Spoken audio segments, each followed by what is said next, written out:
Perfecto. Bienvenidos y muchas gracias por acompañarnos a esta plática que vamos a tener hoy.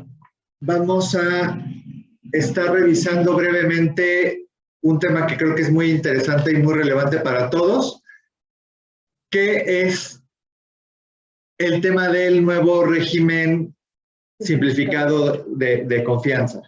Y para esto vamos a estar hablando nosotros, que somos de Vivanco Abogados, ya nos conoce la mayoría. Vivanco Abogados es un despacho especializado en protección a arrendadores. Somos pioneros y líderes en estos servicios jurídicos de protección. Estamos especializados en materia de arrendamiento. Tenemos ya 16 años de experiencia y hemos contado con el favor de más de 100 socios comerciales que de forma exclusiva son quienes nos apoyan para la promoción de nuestros servicios, y tenemos actualmente una cartera que es de más de 1,200, de hecho está más bien cercana a los 1,500 inmuebles en Ciudad de México, Estado de México y Querétaro. Esto nos ha permitido contar con su confianza y tener una tasa de éxito superior al 98%. Vamos a estar hablando la licenciada Regina Vivanco, que es socia fundadora de este despacho.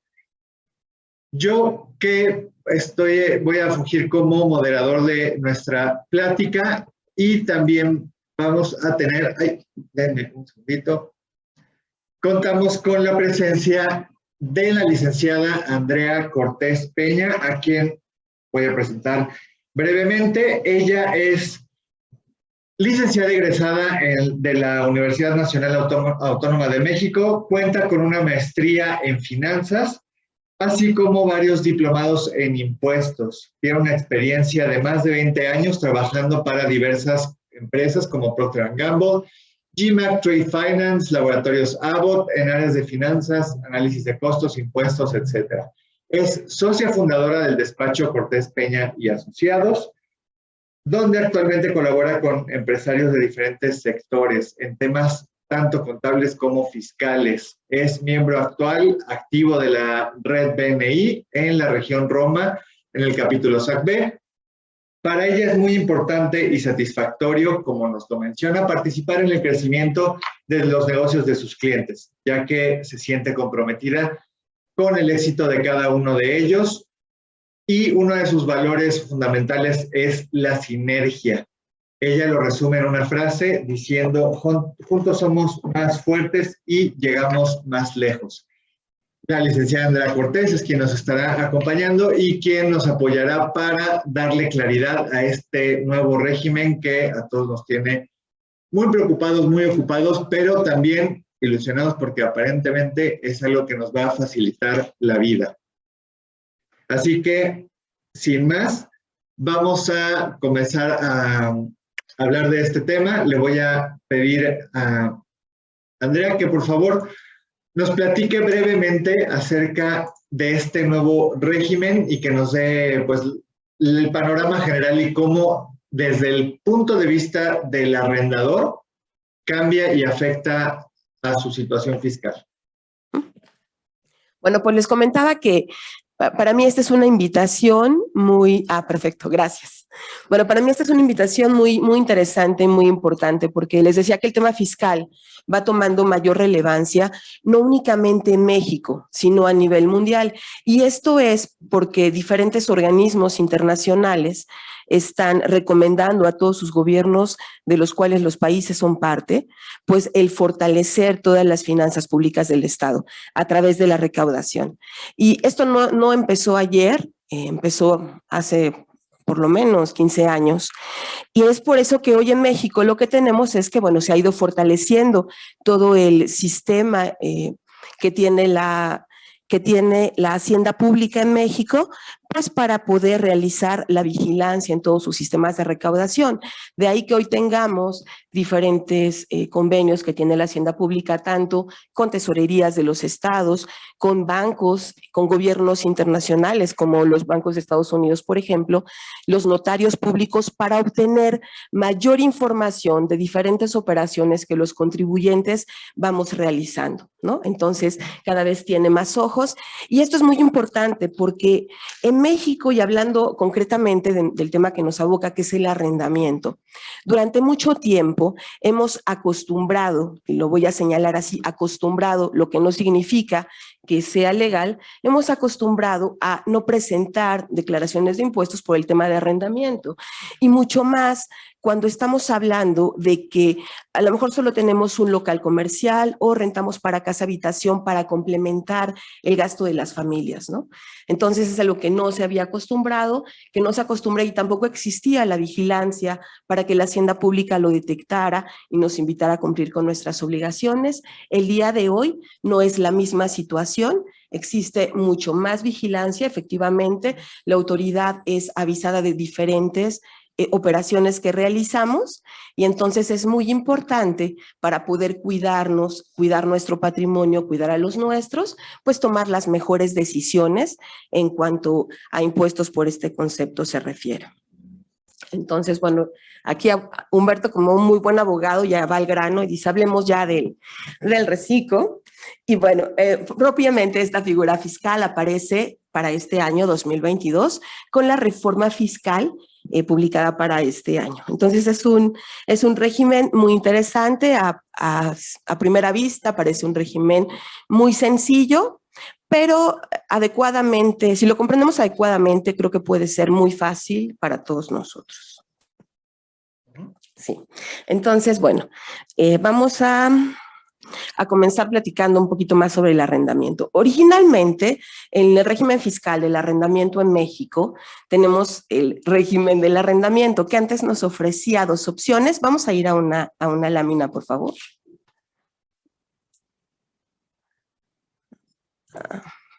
Muchas gracias.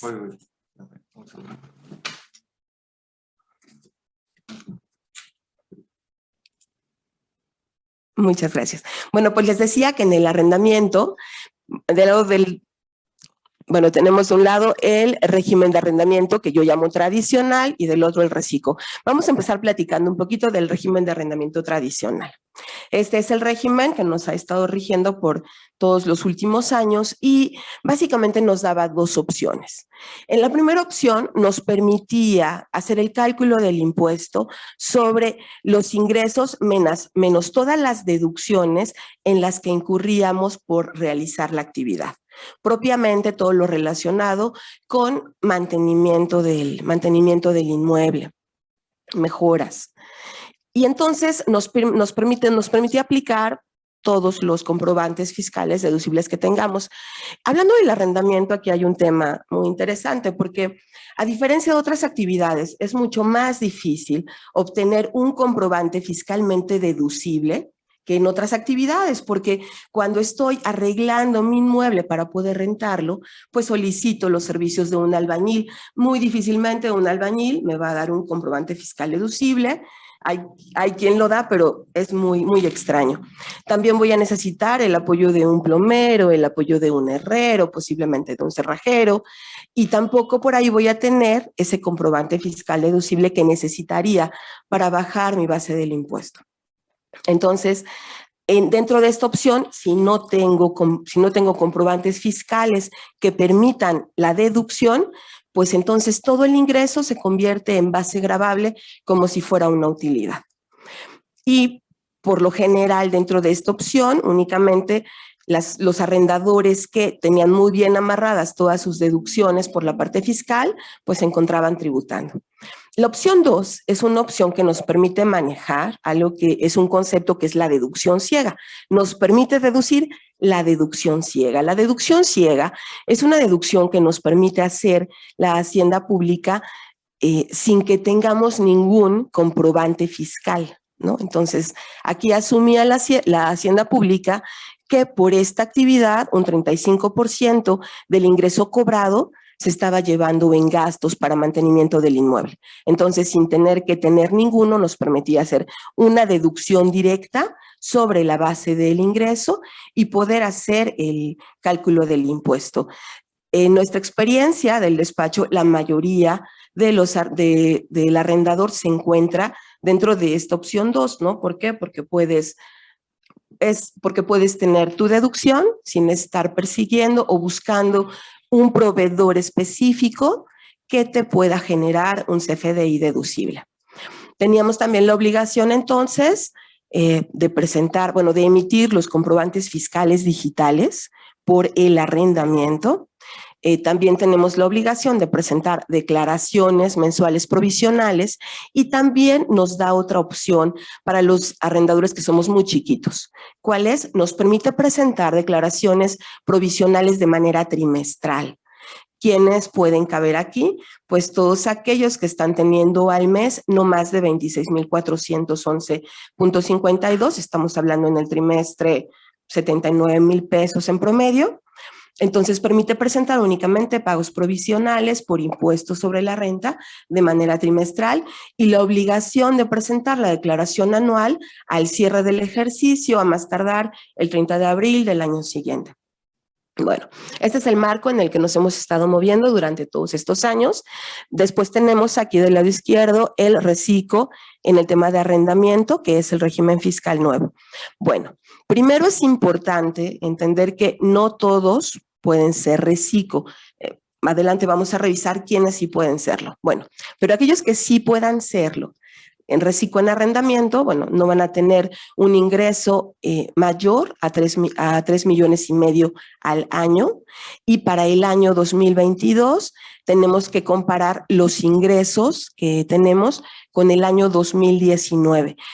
Este es el único año donde, en vez de referirnos al año 2020 para medir los ingresos para entrar o no a RECICO, vamos a hacerlo con el año 2019, porque aquí la autoridad está considerando que el año 2020 fue el año más afectado en resultados por la pandemia. Entonces considera que puede ser mucho más real a nuestra operación normal el 2019. Bueno, dentro del RECICO, ¿cuál es la novedad de este régimen?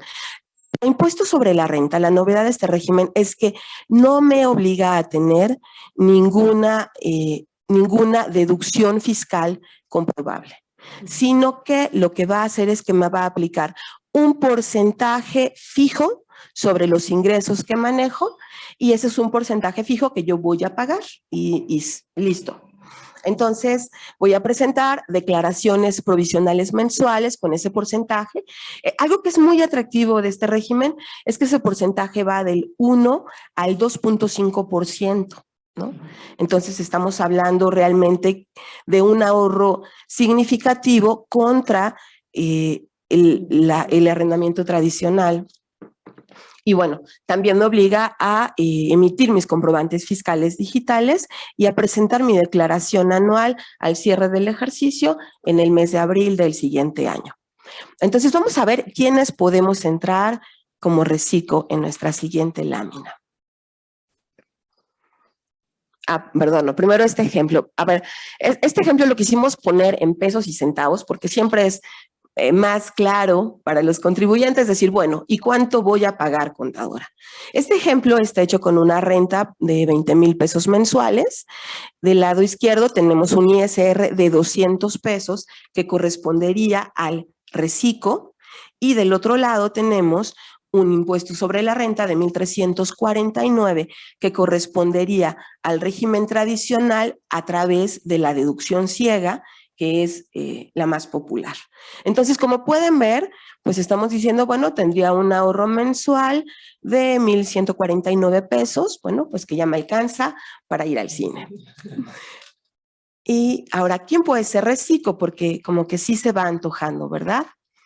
¿Quién puede ser? Bueno, el RECICO no es un régimen que surgió únicamente para los arrendadores, es un régimen que surgió para las personas físicas que realizan una actividad empresarial, una actividad profesional, lo que conocíamos antes como honorarios, y para la parte de arrendamiento. Y también me permite un collage dentro de este régimen de mis 3 actividades. Es decir, que si yo doy mis recibos de honorarios por servicios profesionales y también estoy arrendando un inmueble, yo puedo tributar ambos ingresos dentro de este régimen y estar teniendo el beneficio del porcentaje del impuesto sobre la renta, ¿no? Ahora, ¿qué es lo que me pide? Bueno, que el total de los ingresos obtenidos no hayan sido mayores a 3,5 millones y que no excedan la cantidad. En el momento en que se excede esta cantidad, pues, ¿qué pasa? Nos manda al siguiente régimen, ¿no? Que sería el de las personas físicas con actividad empresarial o profesional, o en nuestro caso de arrendamiento, pues al arrendamiento tradicional. Ahora, este punto es importante, es muy importante que hagan su estimación primero, porque recordemos que este régimen es un régimen de impuestos sobre la renta, y el impuesto sobre la renta es un impuesto que se paga de manera anual. Existen los pagos provisionales para que la hacienda pública vaya teniendo captación de recursos a lo largo del año, pero la determinación de este impuesto es anual. Entonces, y en México no puedo calcular mi impuesto sobre la renta sobre 2 regímenes diferentes, ¿no? Únicamente sobre uno. Entonces, ¿qué pasa si voy al 6º mes de mi reciclo y resulta que conseguí un excelente contrato que me obliga a superar los 3,5 millones? Bueno, inmediatamente cambiaría de régimen y mi declaración anual la estaría presentando sobre ese régimen en el que voy activo. Esto es delicado hasta cierto punto, porque recuerden que estábamos platicando, ¿no?, de ese ahorro que teníamos. Dentro de esos pagos provisionales, cuando cambio de régimen, el impuesto cambia y entonces los pagos provisionales no van a ser representativos con el pago final que yo tenga del impuesto, ¿no? Entonces, si estoy en ese caso, te felicito mucho porque tienes un negocio muy exitoso, te está yendo súper bien y ve ahorrando para tu declaración anual de impuestos sobre la renta. Muy bien. Ahora, ¿qué sujetos no pueden tributar? Bueno, decíamos que este es un régimen para, estamos platicando del régimen para personas físicas. Entonces, no puedo tributar si yo, además de esta actividad que realizo de arrendamiento, soy socio o accionista de una empresa, ¿sí? Entonces, no puedo ser parte del reciclo. Si soy residente en el extranjero y tengo, establecimientos permanentes en México, diferentes, pero soy residente en el extranjero, no puedo. Si cuento con ingresos sujetos a regímenes fiscales preferentes, no, tampoco puedo, ¿no? Y también si yo recibo una remuneración de una empresa en un puesto como consejero, ¿no?, como comisario, como directivos de vigilancia, como los honorarios, como honorarios asimilables a salarios, o si soy parte relacionada de esa empresa, ¿no? Entonces, no puedo tributar como reciclo, aunque el total de mis actividades no supere los 3,5 millones. Muy bien. Y bueno, lo que les comentaba, ¿no? Los ingresos que vamos a tomar para este año para considerar los 3,5 millones, pues son los ingresos acumulados durante 2019. Muy bien. ¿Qué obligaciones tengo para poder tomar el reciclo? Y como reciclo, bueno, pues tengo que estar inscrito en el Registro Federal de Contribuyentes, tengo que contar con mi firma electrónica y tener activo el buzón tributario. Tengo que contar con comprobantes fiscales digitales de los ingresos efectivamente cobrados, es decir, tengo que emitir mis recibos de renta.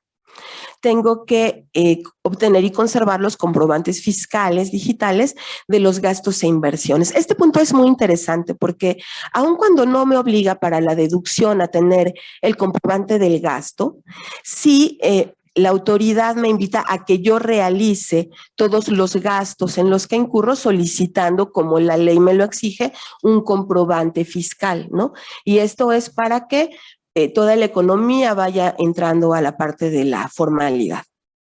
Y bueno, finalmente, cuando estoy prestando mi servicio de arrendamiento a personas morales, estas últimas están obligadas a hacerme una retención del pago. ¿Cuánto me tienen que retener? Bueno, en los años pasados teníamos un 10%, para el reciclo me tienen que retener un 1.25% sobre el importe de la renta. Acuérdense que estamos hablando de impuestos sobre la renta, no de IVA, ¿no? A lo mejor un poquito más adelante tocamos el punto de IVA, pero esto es para impuestos sobre la renta. Y bueno, ¿quiénes van a dejar de tributar? Bueno, como pueden ver, este es un regalo para los contribuyentes. Entonces, el fisco aquí dice, bueno, los que se porten mal y no vayan al corriente en sus obligaciones fiscales y omitan 3 o más pagos mensuales en un año calendario consecutivo o no presenten su declaración anual, van a quedar automáticamente fuera del régimen, ¿no? Esto es importante, ¿por qué? Porque yo les comentaba, ¿qué pasa si a la mitad del año me cambian a otro régimen? Bueno, pues entonces voy a tener que ir preparando el ahorro para que dentro de mi declaración anual pueda compensar la parte que los pagos provisionales que hice como reciclo no alcanzan a cubrir, ¿no? Entonces sí es muy importante, estás dentro del régimen, mantente dentro del régimen para que no lo vayas a perder. Nos preguntaban nada más si siendo accionista, nos preguntaban si siendo accionista podían entrar a reciclo, nos pregunta Cristina Garizurieta, que entonces entiendo que la respuesta es no. No. De acuerdo. Sí, y como accionista, ¿no? Pues como accionista, pues nos estamos refiriendo precisamente a ese socio que aporta a una empresa. Las sociedades civiles son diferentes, las asociaciones civiles también. Entonces, bueno, perdón, las sociedades civiles, no, los que son parte de una sociedad civil no pueden ser parte del reciclo, pero si son parte de una asociación civil, que la característica principal de una asociación civil es que no tiene fines de lucro, es decir, nosotros, aparte del trabajo que realizamos, nos organizamos para poder dar un bien a la sociedad, ¿no? Apoyar de alguna manera. Bueno, si soy parte, un asociado, sí podría estar tributando aquí. De los temas que nos estás compartiendo ahorita, me surgen un par de dudas que pueden ser relevantes para nuestros clientes. En el primero es, aquí mencionas que nosotros tenemos que hacer la factura por arrendamiento mensualmente. Si el inquilino no requiriera la factura mensual, ¿se puede hacer al público en general? Sí. Gracias. Sí. Este es muy interesante porque efectivamente hay muchos inquilinos que dicen, no, si pones mi RFC, me perjudicas porque a lo mejor estamos rentando entre 5 personas y para el fisco es una deducción solo mía, ¿no? Entonces, sí hay muchos que te dicen, no, por favor que no aparezca. Pero eso no nos exime a nosotros como arrendadores de realizar la emisión del recibo.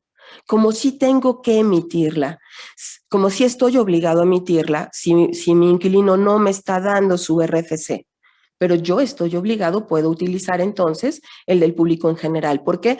Porque si no tengo el RFC de mi inquilino, no puedo generarla, pero no estoy obligado a lo imposible, no podría generarla, pero sí cumplo con mi obligación al emitirla, aunque fuera al público en general. Perfecto, muchas gracias.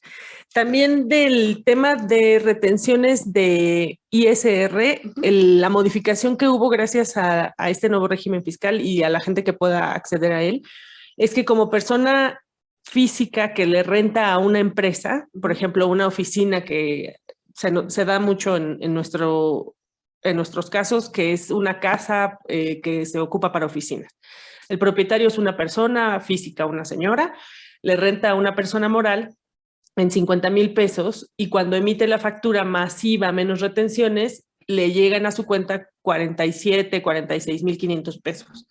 Si ella está incorporada en este nuevo régimen fiscal, la renta va a ser masiva menos retenciones, pero la retención del ISR es lo que nos menciona la contadora, que ya no va a ser del 10%, sino del 1.25%. Entonces, de los 50,000 pesos, por decir un ejemplo, sí va a estar recibiendo aproximadamente 52,000. No va a tener digamos que ese descuento extra que le hacía recibir menos de lo que esperaba, ¿no? Así es. Y en el tercer, en el último Solo punto. señalaría, sin que eso implique propiamente un aumento de la renta, ¿no? Eso es muy bueno para el contribuyente porque tengo más dinero, no tengo que modificar mis contratos, no tengo que volver a negociar la renta y sí tengo más dinero efectivo en mi cuenta. Sí, correcto. Y por último, en el último punto, quería preguntarle a la contadora. Dice que dejan de tributar en el reciclo los contribuyentes que omitan 3 o más pagos mensuales. También en nuestro línea de negocio, pues es posible que a medio año el inquilino se vaya, cumple su contrato y nos tardemos 3 o 4 meses en volver a conseguir un inquilino y volver a rentar.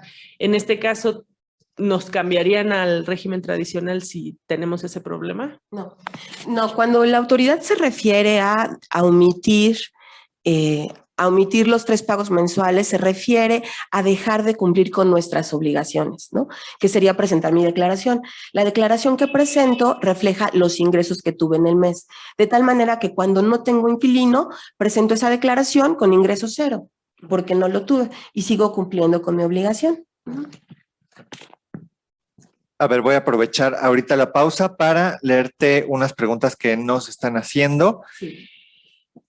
¿Todos están obligados a declarar o solo si el monto de renta es muy bajo no declaran? No. Todos están obligados a declarar.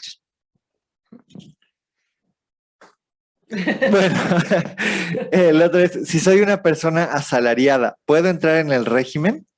Sí, sí puedes. Perfecto, se tenía que cumplir nada más con esos requerimientos que acabas de platicar. Sí, okay. Estamos hablando aquí de una combinación de regímenes. Por un lado, el tema del asalariado, mis obligaciones como trabajador las cumple mi patrón de manera mensual, ¿no? Él hace la retención del impuesto, hace el entero y al final del año, si yo supero los 400,000 pesos o cambié de patrones o tuve más patrones o tuve más ingresos, estoy obligado a mi declaración anual. Si no, lo hace mi patrón. Aquí tendríamos la suma del asalariado, tu patrón va a seguir haciendo este trabajo que comenté, que es lo que él hace, y tú vas a presentar tus declaraciones únicamente por tu actividad de arrendamiento. ¿Cuál va a ser tu diferencia? Nada más que al cierre del año, en abril, tú vas a presentar tu declaración anual que va a integrar los 2 ingresos que vienen tanto de sueldos y salarios y como arrendamiento. Y lo que sería aquí recomendable es que sí, nada más le vas a avisar a tu patrón que tu declaración anual, tú estás obligado a presentarla porque tienes, en este caso, 2 actividades, ¿no? La de arrendamiento y asalariado. A ver, esta es para Regina. Si ya empezó mi contrato y no he pagado impuestos, ¿tengo que hacer un nuevo contrato?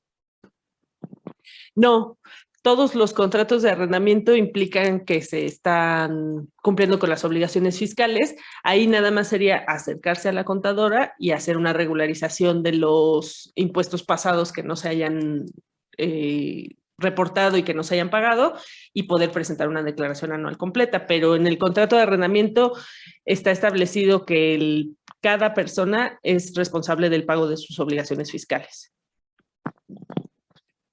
Perfecto. Y si no tuviste ingresos en 2019, ¿puedes entrar en este régimen? Sí. Si tú estás, aquí lo importante es cuánto tú estás estimando, proyectando tener para este año. Y si lo que estás proyectando no supera los 3,5 millones, sí puedes entrar. Y aquí principalmente, si te fijas, va a ser por tu seguridad. ¿Para qué? Para que no llegues al cierre del año superándolos y teniendo ahí un desajuste en tus pagos, ¿no? De acuerdo, muchas gracias. Y esta, a ver si le entiendes, porque yo más o menos. Si además del arrendamiento estoy dado de alta con régimen a través de plataformas tecnológicas, ¿te puedes cambiar al reciclo? No sé si lo entendí muy bien. Yo supongo que se refiere a los arrendamientos por Airbnb y por este tipo de plataformas que es necesario a fuerzas darse de alta y hacer el pago de impuestos. Okay. No, ok. El tema de todos los que están tributando a través de plataformas, es específicamente dentro de ese régimen, porque esa es la característica, ¿no? Tú estás haciendo tu actividad a través de plataformas, te sujetas a ese régimen. Este no te correspondería. De acuerdo. Perfecto. Y tenemos otras preguntas que, aunque no las han hecho, sabemos que las tienen. ¿Qué pasaría si no estoy pagando impuestos y mi arrendamiento por incumplimiento del inquilino llegara a juicio? Esta pregunta nos la han hecho a partir de que también hubo cambios en el Código Civil, en los que se establece que el juez que conozca de un caso de arrendamiento puede requerir al actor, en este caso al arrendador, la expedición y la presentación de las facturas. Muchos inquilinos han utilizado esta modificación a la ley como una amenaza para los propietarios de decir, no te voy a pagar la renta hasta que me des las facturas, o no me puedes demandar porque no me estás dando facturas. Esto es incorrecto. La autoridad judicial no tiene injerencia en el tema hacendario. Entonces, lo único que puede hacer un juez de lo civil es notificar a Hacienda que no se están pagando esos impuestos para que Hacienda tome esa información y haga lo que mejor le convenga.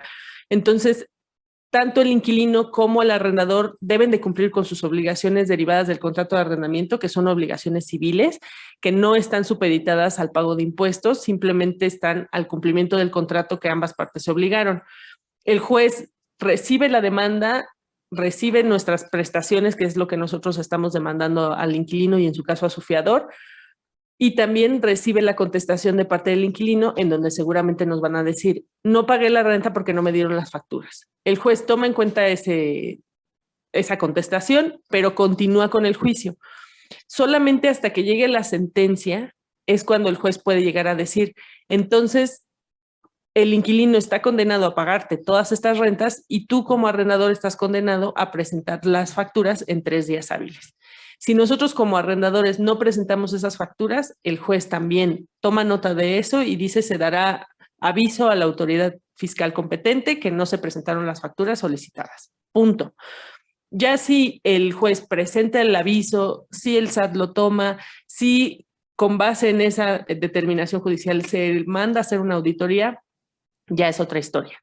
Pero es lo único que puede hacer el juez. Y nosotros como abogados del arrendador en este juicio civil, continuaremos con la ejecución de la sentencia, continuaremos con el cobro de las rentas, la desocupación del inmueble, el cobro de los daños y perjuicios, todo lo que nosotros normalmente hacemos, continuamos con lo mismo. Lo único que cambia es este pequeño aviso que da el juez a la autoridad hacendaria, pero no afecta ni en la sentencia ni exime al inquilino del pago de las rentas si nosotros no damos las facturas. Perfecto, muchas gracias. Ahora, nos preguntan, ¿qué pasa si yo tengo 4 o 5 inmuebles, pero, déjame ver si la entendí, pero uno lo tengo en plataforma digital, solamente uno de los 4 o 5. Y aquí dice, te pide que se lo rentes de manera anual porque lo utilizará como oficina. Ya se está complicando la trama aquí.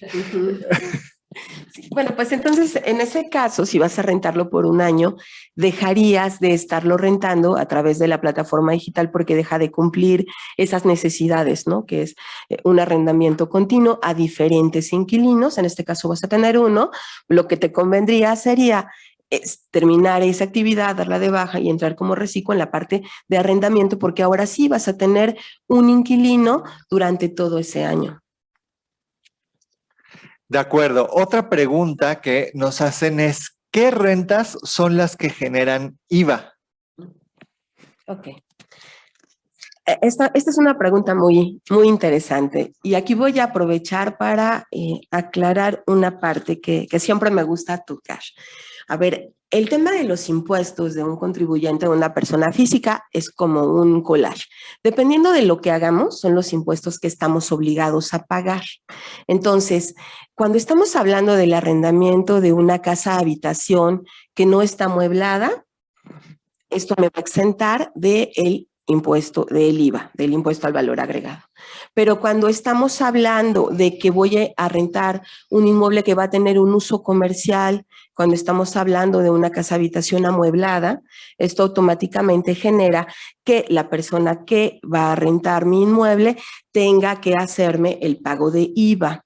El IVA es un impuesto trasladado que paga la persona moral o física que está utilizando ese servicio. En nuestro caso de arrendamiento, la persona moral, que sería la empresa, estaría haciendo este pago de IVA porque ahí está realizando esta actividad comercial.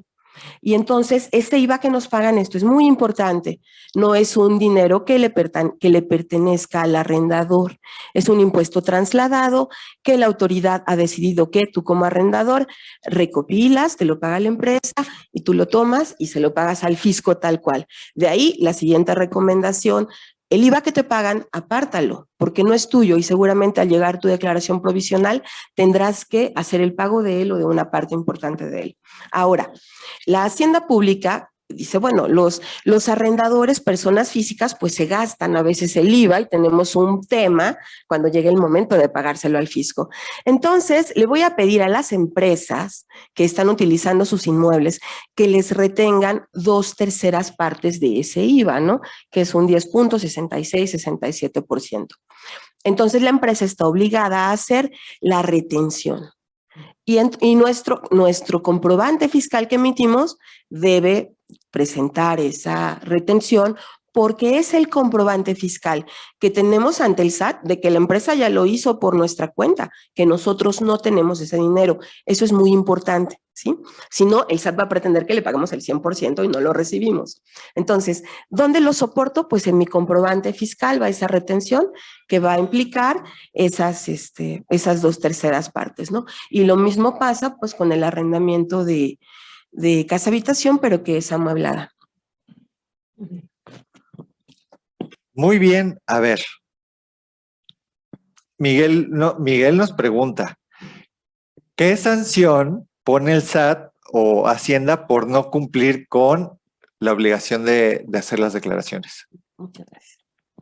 Bueno, pues efectivamente, por aquí en el despacho siempre decimos que la ley, ¿no? Y yo creo que aquí estarán de acuerdo con nosotros los abogados, que la ley es como ese padre castigador, inflexible, que te dice tienes que hacerlo 1, 2 y 3, solo 1, 2 y 3, y si lo haces diferente, efectivamente te sanciona, ¿no? Y no le importa si eres buena gente, si lo hiciste con buenas intenciones, si tenía un fin correcto o noble, ¿no? El no realizarlo o por un fin noble no pudiste hacerlo, eso no le importa, ¿no? Ahí te castiga. Entonces, en el caso del reciclo, el no cumplir con tus obligaciones lo que va a hacer es que te va a sacar automáticamente del régimen, ¿no? Quedas fuera y entonces va a aplicar sus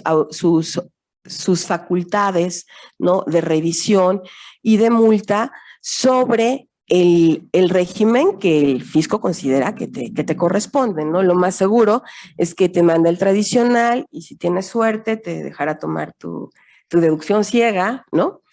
Y vas a tener que hacerlo sobre ese régimen, perdiendo la posibilidad de poder tener algún tipo de ahorro dentro de la ley que puedas llevar a tu casa y a tu vida. Ok, y bueno, aquí preguntan, si recientemente en 2022 empezaste a rentar, ¿entras en reciclo aunque no hayas tenido ingresos anteriormente? Creo que es similar a la del 2019 y sí entras, ¿no? Si estimas que tu ingreso va a ser menor a 3,5 millones, sí, sin ningún problema. Perfecto. No sé si ya tocamos este punto, ¿en qué casos el recibo de renta tendría retenciones? Sí, cuando estamos hablando de una renta que tiene fines comerciales, ¿no? Entonces me renta de una persona moral, ¿no? Porque puede ser una persona física, entonces que me está rentando una empresa, estaríamos hablando de retenciones, o bien que mi inmueble lo estoy rentando amueblado. No, Había, perdón, no.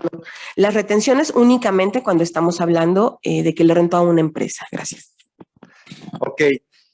¿Hay límite para cambiarse o había límite para cambiarse al reciclo este año? Bueno, sí había un límite establecido, pero ahorita la autoridad está permitiendo los cambios. O sea, yo todavía hasta el 31 de marzo hubo quien estuvo realizando sus cambios y No hubo problema. y no hubo problema. Y para los que están empezando, pues empiezas y te das de alta dentro del régimen, ¿no? Excelente, esa es muy buena pregunta porque sí había un plazo que era el 31 de enero, ¿no? Sí. Ok, perfecto. Por el chat, no sé si haya alguna otra más. Sí, perfecto. Bueno, la intención justo era dar un poco más de claridad acerca de este nuevo régimen que creo que Andrea hizo un trabajo espléndido explicándonoslo y sobre todo, bueno, porque nosotros tenemos siempre la vocación y la intención de ayudarlos y de orientarlos, pero pues no somos expertos en materia contable. La contadora sí lo es. Y por eso es que les estamos dejando sus datos, digo, al igual que los nuestros, para quienes no nos conozcan, pero es importante que se acerquen porque ya vieron que sí existe un beneficio en estar en el régimen, en este nuevo régimen. Al final del día, cumplir va a hacer que pagues menos que si incumples y estás ahí con el temor de que te vayan a descubrir. Eso es, digamos que ese es el mayor beneficio, que además del costo que tienes que pagar es menor. Al final del día estás cumpliendo y no te estás arriesgando a que si te descubren tengas que hacerlo con un régimen que te va a salir mucho más caro, ¿no? Además de pagar recargos, multas y que quedes mal. Exacto. Y además de tener que pagar los impuestos que debías haber pagado desde un principio, ¿no?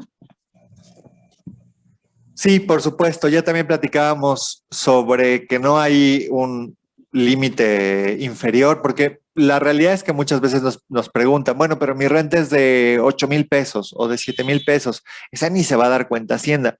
Es probable que no, pero bueno, ya vemos que si se da cuenta, vas a tener que pagar sobre el régimen anterior, y si lo pagas, pues el 1.25 de 8,000 pesos, que son 90 pesos, ¿no? 90 pesos, o sí, 80 y piquito pesos al mes.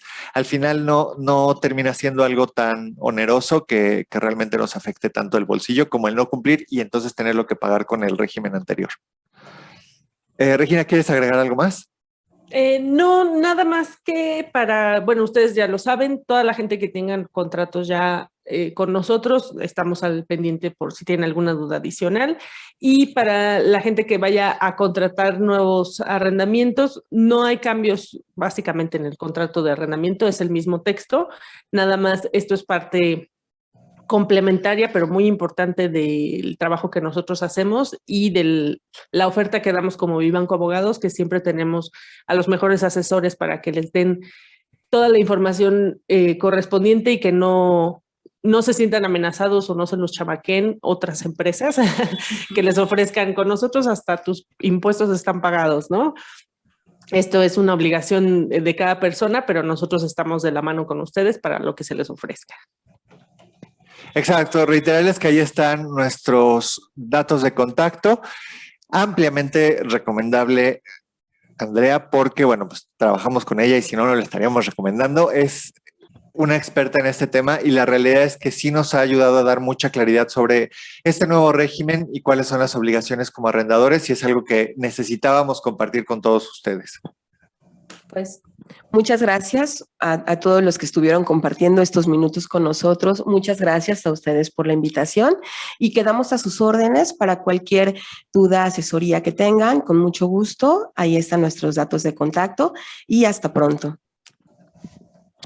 Muchas gracias. Vamos a terminar la grabación. Va a quedar esto en nuestro canal y también en nuestra página por si quieren darle otra vuelta, revisar las respuestas. Van a estar disponibles para todos ustedes. Les vamos a hacer llegar el vínculo a través del boletín mensual que ya sale la próxima semana y bueno, estará también presente en nuestras redes para que lo puedan consultar y compartir a quienes ustedes gusten. De nuevo agradecerles mucho por su participación, por su presencia, por sus preguntas, porque siempre enriquecen mucho este tipo de pláticas y también nos sensibilizan sobre cuáles son sus dudas y sus preocupaciones. Esperamos haber podido cumplir con el objetivo que era aclarar este tema del nuevo régimen y pues quedamos atentos para el soporte y el apoyo que ustedes necesiten. ¿Algo más? Perfecto. Pues muchas gracias, les agradecemos mucho. Muchas gracias a ustedes también. Gracias. ¿Cuándo tendrán presentaciones de explicación? Y muchas gracias, Glo, por todo tu apoyo como Zoom Master. Gracias. Gracias.